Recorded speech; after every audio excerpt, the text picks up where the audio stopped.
welcome to the Badass Breastfeeding Podcast. This is Dianne, your lactation consultant. And I'm Abby, the Badass Breastfeeder, and we would like to welcome you to 2025, and Patreon is still there.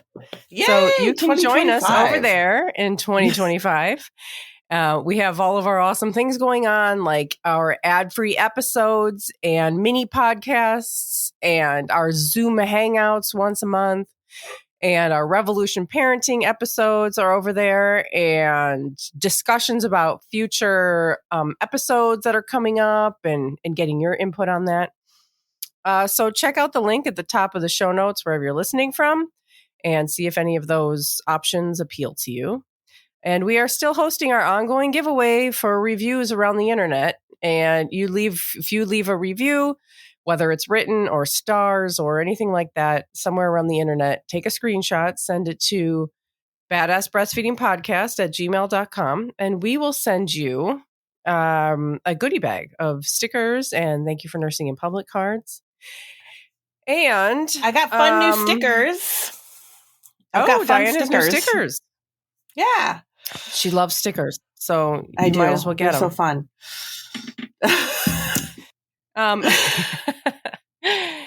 And you can also head to badassbreastfeedingpodcast.com and check out all of our other episodes. We have over 400 that are pretty much on every topic we can think of. If you have topics that you can think of, then send us an email on that. And when you're at the website, you can scroll down and enter your email address, and we'll send episodes straight to your inbox every week. And I have, if you guys are regular listeners, you will know that we did an episode a couple of weeks ago about C-sections. And it was based on an email that we got from a listener who wanted more information about C-sections for her upcoming C-section. And she listened to the episode and she had a little bit of a follow-up and an update. So I'm going to get to that. She wrote, I just listened to the episode. It was so encouraging for me because I actually have a lot of those things in place for a successful hospital stay. My husband's able to stay with me the whole time while family members watch my other 3 kids. My hospital is a baby-friendly hospital, and they practice gentle C-sections and have informed me that they now delay weight and measurements and other tests until at least 1 hour after the baby is delivered and encourage skin-to-skin in that time frame. I plan on having very few visitors while at the hospital so I can just spend as much time doing skin-to-skin as possible. Dianne was kind of wondering about why I didn't breastfeed my first 3. It's a pretty typical story. My first was breech, which was the reason for the C-section. Then she was jaundiced. Then the hospital I was in at the time tried to help a little with breastfeeding, but then just said, let's supplement with formula. Then baby had to be on bilirubin light, and they sent me home with enough formula for a month. So I just went with it because they never told me to stop supplementing, and it just turned into full-on formula feeding. She's right. That's so typical. For the next 2 babies, I did breastfeed for a day or 2 in the hospital just so they could get the colostrum, but was already using formula by the time we went home. A lot has changed since my last babies. My babies are now 11, 9, and 6. So my hospital's policy and procedures are different, and for the better, it sounds like. And I just have a very different perspective on this whole pregnancy and newborn feeding thing, just all of it all around. Now that I've written a novel for you, thanks again so much for the whole podcast episode. Can't wait to send you updates when the baby is born. And that was December 19th. And just as convenient as scheduled C-sections are, the baby was born on December 19th. She says, Petra, the baby's name is Petra, was delivered via C-section on the crack of dawn on December 19th. Breastfeeding got off to a great start with the help of a lactation consultant in the hospital and tons of skin-to-skin. Thanks to my incredibly supportive and helpful husband, I've been able to rest and recover all week while he does literally everything else. Petra's first doctor appointment went well. Yeah. I wasn't worried about it, though, because we have been feeding on demand and she has tons of wet and poopy diapers. We got a new pediatrician recently, and I was so happy when they told me they encourage on-demand feeding for breastfed babies. Also, we conquered our first family get-together today on December 28th. It felt pretty empowering to step outside with a newborn, step outside the newborn cave, aka my living room, and feed her in public.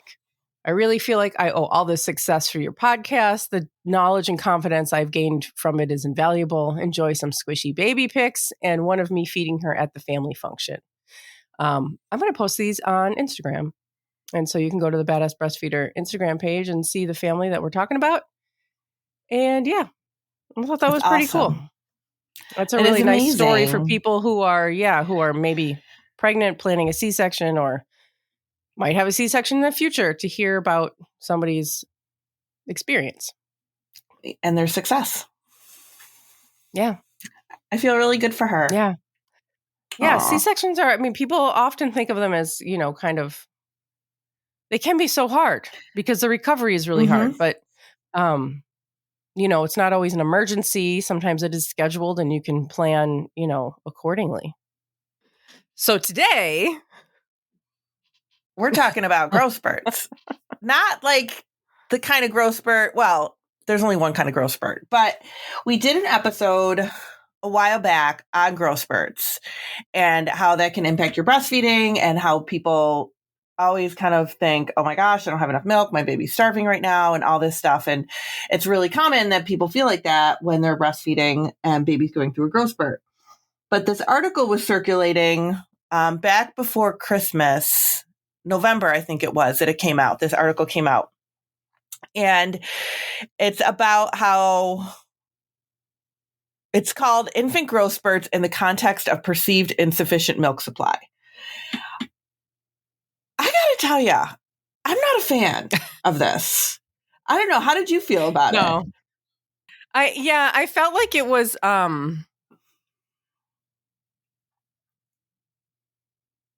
so basically they're saying there's no real evidence that growth spurts really exist, that they think that the natural kind of up and down of mom's supply is just normal and the baby reacts to that. Yeah. Right. And I'm like, I feel like we're going to cause more panic now with this. Like, let's just why don't we, how about there's no evidence of growth spurts. Well, and they're saying, well, actually there's probably more likely like slowdowns of growth and then catch up. Okay. Well, is that different from a growth spurt? I would think that's what a growth spurt is. A growth catch up. Yeah. What kept getting me about it is that there's specific times to a growth spurt. And when we did the episode on growth spurts back, whenever it was, I don't know when it was, but when we did it, I went through one of my lactation books. It's called Counseling the Nursing Mother. It is the most recent edition of this book, so it's not an old book. And it talks about growth spurts. And this article itself talks about growth spurts being at fixed times, 2 to 3 weeks, 6 weeks, 3 months, and 6 months. So are you telling me that every breastfeeding parent has slowdowns of milk supply during those times? Like, that doesn't make any sense. That every parent, every new mother would have a slowdown of milk supply at 2 to 3 weeks, 6 weeks, 3 months, and 6 months. Enough so that it's documented and put into books. I just don't see that is what happens.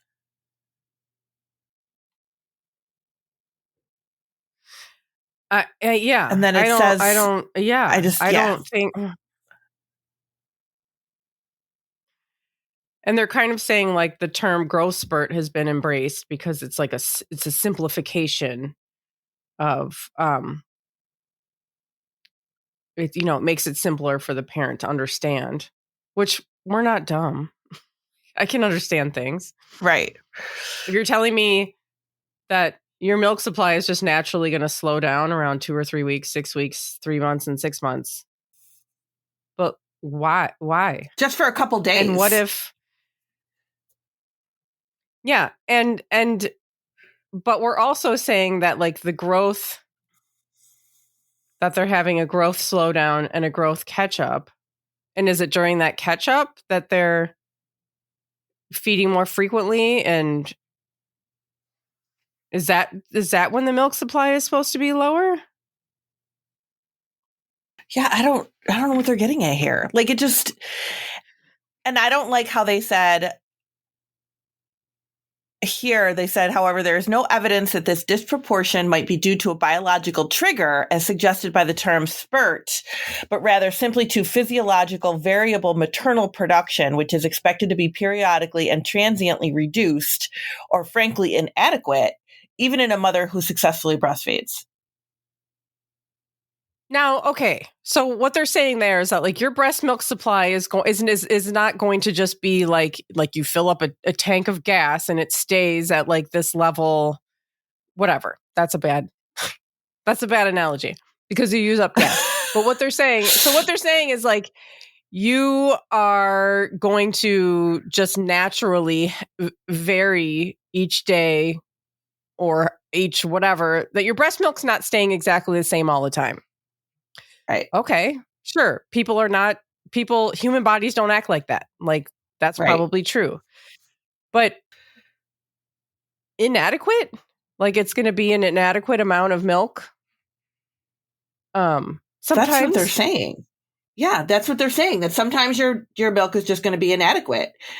And instead of us calling that a growth spurt where baby's eating more, they're calling it inadequate. Your baby's eating more because your supply is inadequate.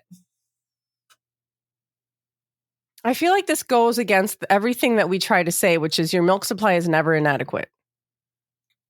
I know. That's why I don't like this always article. have enough milk for your baby. Right. Right.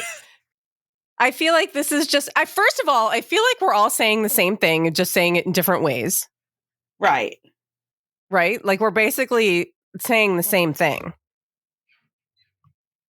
Like these behaviors are normal. Like, and I mean, one of the things they did say, I can't remember where it was in the article, but they were saying something about how like sometimes babies are just fussy and we don't know why. And I feel like that's what all like the discussion about babies has to always come back to is like, we don't know. Like we think I was having this conversation. Here we go on a rabbit hole. I was having this conversation with my dad. My dad was like, he was talking about the universe and black holes. And he's really into all this shit. And he's like, well, this is what, there has to be some, I can't even remember what he was talking about. He was like, he like really knows a lot about it. So he was talking about it. And I was like, well, he was like, so there must be something, that explains this. And I was like, well, maybe. But like you're acting like we understand everything about the universe. And so therefore there's an answer to this question that within our realm of understanding, like it's the universe. Why would we act like we know everything about this? Like we just know everything and there must be an answer to our question. So, I mean, like we act like we know everything. First of all, we know for a fact that we only understand a very, very small amount of how the brain works. And I would go ahead and say that we know very little about how actually infants behave and what's going on. Not just because they can't talk to us, but because, I mean, we're still learning about the human body and how it works. Right. And like sometimes babies are just like, it's not always that easy. There's not always an answer. Right. There's what I'm trying to say. Sometimes babies are just doing things because they're babies. And we don't know. We don't always know why a baby is acting the way they're acting. No, and we have to kind of accept that. I think that's really hard. Yeah, yes. It is. It's totally okay. And I had this conversation with a family the other day, which, first baby, new parents, and they were like the baby was getting enough milk, but reading the baby's cues was a little bit difficult because the baby was still fussy at times. So it always comes back to, is the baby getting enough milk? That's what everybody always worries about, is the baby getting enough milk, even though we're looking at lots of diapers, feeding on demand, all that stuff. And we were talking about how the inconsistencies, which is very, very common, of babies' behaviors causes people to panic. And I said, especially if you're a human being, if that new mother is a human being that likes consistency and runs her whole life on consistency, now you have this baby who has very inconsistent behaviors. You're going to question everything you're doing. And these growth spurts, now they're telling us that growth spurts aren't necessarily a thing. It is more of your milk supply not being your milk supply. Now, there's a couple other reasons why I don't really trust this either. And that's because I worked in a pediatric office for a long time, and we would see babies go through periods of growth where all of a sudden they would jump up in weight. And it's like, oh, your baby must have had a growth spurt. They gained a ton of weight. No wonder they were feeding a lot and all this stuff. So you would think that they would just gain normally if it was a situation where your milk supply had dipped and the baby was just eating more to try to get more milk because your milk supply wasn't where it's at, which is what this article is trying to imply.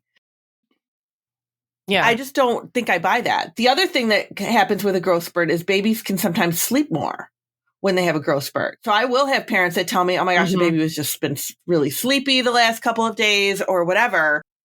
And that we can attribute usually to growth spurts, back to growth spurts. So why does that happen then? If it's not growth, then what is it? I mean, if babies don't behave differently when they're growing, then what is going on? I need a follow-up article here or something. I need a Q&A with the writer. I know. I definitely need some Q&A with the writer. One thing I do agree with is it did say, helping mothers to improve their breastfeeding self-efficacy is crucial in order to avoid premature complementary feeding. And that is very true. If you have some education and support behind your breastfeeding and because if you're feeding on demand, you might not even notice that your baby is feeding more frequently because you're just feeding your baby on demand and that's all you're doing. So your baby's eating and you're not really thinking twice about it. It's when your feeds are scheduled that you're really noticing these changes in routine. Yeah, this is where I feel like we kind of kick ourselves in the ass with research, because nobody was having this conversation 100 years ago, or let's go back farther, 1,000 years ago. The animal kingdom isn't having this conversation. They're just breastfeeding. Right.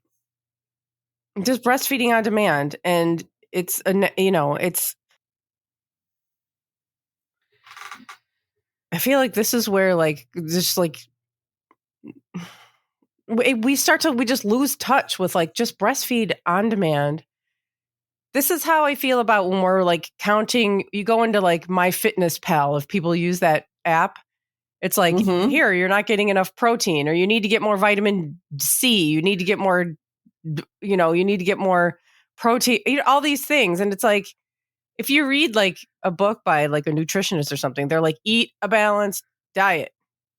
You don't have to pick apart the nutrient. I don't know if we need to pick apart these things, but I found this, because I sent this to you, right? It was a while ago. Yeah. Maybe not a while ago. I don't know. But I saw it on Nancy Moorbacher's page, who is that lactation consultant that I know and that I've worked with her, and she's talked about her there before too. She's cool. And she shared it. Yeah. She shared it and she was very happy about it. She said, I get asked about growth spurts all the time. Does this term really explain why babies go through those on again, off again days of intensive feeding? I'm delighted we finally have an answer. And she suggests that we call them frequency days instead of growth spurts. But the comments there's comments on it under where people are saying it's such a treat to find. Well, Nancy says it's such a treat to find studies on normal breastfeeding issues, especially those we deal with every day. And somebody says frequency days names what moms and babies are experiencing. We can only guess what the reason is. So I'm glad we don't have to call the phenomena growth spurts anymore. Now, I like the idea of us just describing what mom and baby are experiencing. Like, that's Right. Yeah, what you're experiencing is an increase in breastfeeding. Right? I mean, that's what we're talking about. We're Right. talking about an increase in breastfeeding frequency. And so, like, that's true. That would more than saying growth spurt, you know. But I do also like growth spurt. I like blaming it on something else. I like blaming it on baby. I like blaming things on the baby because the mom has to deal with so much shit all the time anyway. And you're constantly worrying about like whether you're doing it right, whether you're blah, blah, blah. Like, I like blaming things on the baby. This is something the baby's going through. Yeah. You know, like it's normal and it's good. And of course you and your baby are a team and it's all of that. But, you know, it's not. Yeah. We start talking about your milk supply is going down. Oh, geez. I mean, I just feel like we're not in a situation where we can tell people that. Yeah. And that's what I really just didn't like about this article was that they were saying, you know, milk supply is transient. And one person hitting a moment. No, I was just saying, you know, like it just is hitting a time where your milk supply is hitting a time where it's just not enough. It's not enough. It's inadequate. And they even use the word inadequate, which I don't like that. I don't think that. Mm-hmm. No, I don't think that works for us. No. Yeah. Well, this other person says, I'm now retired, but was first certified in 1986, working in private practice, and then my last 19 years in a hospital. One thing I was taught was not to use the baby's behavior as a measure of milk intake or production. Okay. That's, you know, that. Babies are poor indicators of anything. Always use growth and diaper count, growth being the most accurate indicator. This perspective probably comes in part from having a high-need second child who grew well. I would explain this to moms as sometimes I'm grumpy because I'm hungry and sometimes I'm just grumpy. I was also big on teaching infant calming as most new parents need this help. And I mean, yeah, why don't we're talking about breastfeeding on demand. We're talking about ways to calm your baby. And, you know, the increase in the frequency of breastfeeding is actually good. It's a good sign. You know, it's a normal and it's good. And I think that's how I would like to frame it when we're talking to parents. Yeah. I love how she says, don't use behavior as feeding. Yeah. I love that. Because it's so true. Because they're not, majority of the babies time. are terrible indicators. Yeah. Babies don't know what they're doing. I know we're bashing babies in this episode, but babies deserve it. Look at all they put us through. I mean, your baby, like, they know what they want, obviously, and they want to be at the breast, and they get their milk there, and that's where they feel comfortable, and that's where they're comforted, and that's where they're loved, and that's where they're safe, and that's where they want to be the majority of the time. And we take that as, oh my gosh, they're not getting enough to eat. And all of this stuff goes back to feeding on demand and being confident in what you're doing. And I think that we just lose that so much. We just really lose that. Yeah, we do. And I feel like one of the things that was really comforting for me as a parent was to be like, and I remember talking about this with a friend of mine, Amanda, who you worked with, like, the baby's acting weird. And you go, well, they're either growing or teething. They're either growing or teething, whatever. One of the two. You know, it's like, it's just like a comforting way to explain things, and it's not your fault, and it's totally normal, and it'll pass. And I just think that's true. I think it's true. It's very true that, like, you just don't know. You don't know what they're doing or what their behavior is indicating. And I had a parent recently say, as long as his needs are met, he's happy. And I loved that because It's like, okay, he's fed. Does he need a diaper? No. Does he need to nap? Yes. That's why he's fussy. Okay. Get him to sleep and everybody's happy. Like there's very few needs that a baby has, but right. Who is it that said like babies only need like 3 things and the majority of them can be done at the breast? I can't even remember. Somebody said that. I don't remember who said it either, but yeah. But it's, it's true. And as long as their needs are met, but sometimes they're just fussy. Sometimes your baby is just going to have these periods where they're just, we don't know what's going on with them. And that's okay. Right. You don't always have to know. But it's not always indicative that they're not getting enough to eat. And I think that's what everything goes back to is the baby getting enough to eat? The baby's fussy because they're not getting enough to eat. And I feel like this article is saying like, yeah, sometimes the baby's not getting enough to eat. But that's normal. It's normal. It's just within a normal fluctuation of the mother's breast milk. Well, no, I don't want to tell anybody their baby's not getting enough to eat. No, but it's I don't okay. either. Because it's, because that's part of the normal flow of things. And then you get into the whole thing, like, what if there really is, what if the baby really is having problems transferring milk or there is some sort of milk supply issue? And then, then you're kind of like, well, we're still on this perspective of, well, it's just normal. Your milk supply is low right now and your baby's not getting enough to eat, but that's all right. Just keep feeding them. Yeah, it's just, I just don't know. I just don't like how this is put out there. I don't like the answer to the questions. I mean, I like that they're saying, we don't, because feeding what they're saying is these growth spurts, if we call them that, and people don't realize that there's just higher frequency days, they could go into supplementing or introducing solid foods too soon, which is true because we do have people that will supplement. I think we've all met that family that supplements too early or that supplements because they felt like their baby wasn't getting enough to eat. They were doubting their milk supply. It's me. And everybody, right? Like who doesn't feel like that at some point? Yeah. And now you have this article that's saying, oh, it's because your milk supply isn't good enough during that time. Like that doesn't feel good. It doesn't feel good to me. And then they're saying like, it's, I just don't think, it's not helpful. It's not helpful. I don't like it. Some people, what it comes down to is if you're feeding right. Yeah. Like then you start supplementing and it becomes this huge cycle of chaos. Having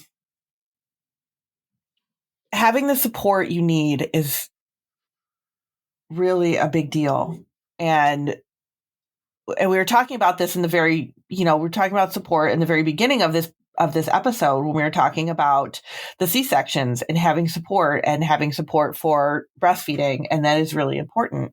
And the review of the week, having support, like that is kind of the key here. And this is it too, like having support and knowing like, okay, is the baby doing well?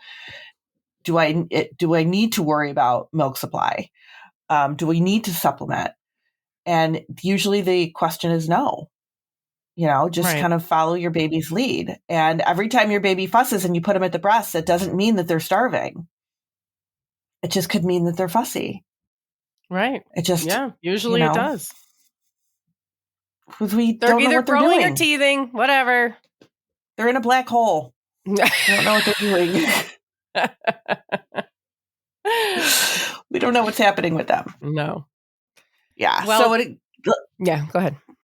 Like I said, what it comes down to is having that support and having somebody that you can ask when you're getting into this place. That's really important. And that's it. Thank you for listening. Thank you. Bye. Bye.